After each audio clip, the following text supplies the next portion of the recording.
తాండూరు పట్టణ ప్రజలందరికీ కూడా రాబోయే సంక్రాంతి పండుగ యొక్క శుభాకాంక్షలు.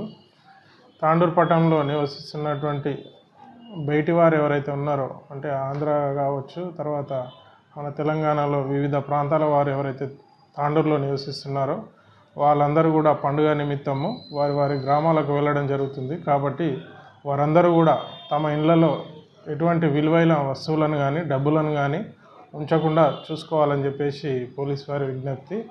అలా ఏదైనా విలువైన వస్తువులు కానీ ఉన్నట్లయితే వాళ్ళ యొక్క ఇంటి ఇన్ఫర్మేషన్ పోలీస్ స్టేషన్లో తెలియజేయగలరు. అట్టి ఇళ్లపైన మా పోలీస్ వారము నిఘా పెట్టడం జరుగుతుంది. కాబట్టి ఈ సంక్రాంతి సెలవులలో ఎటువంటి దొంగతనాలు జరగకుండా, ప్రాపర్టీ ఎవరికి కూడా నష్టం కలగకుండా ఉండాలంటే పోలీస్ వారికి ఇంటిమేషన్ ఇవ్వడము, అదేవిధంగా విలువైన వస్తువులను డబ్బులను ఇళ్లలో పెట్టి వెళ్ళకుండా చూడాలని చెప్పేసి మా పోలీస్ వారి తరఫున పట్టణ ప్రజలందరినీ కోరుతున్నాము.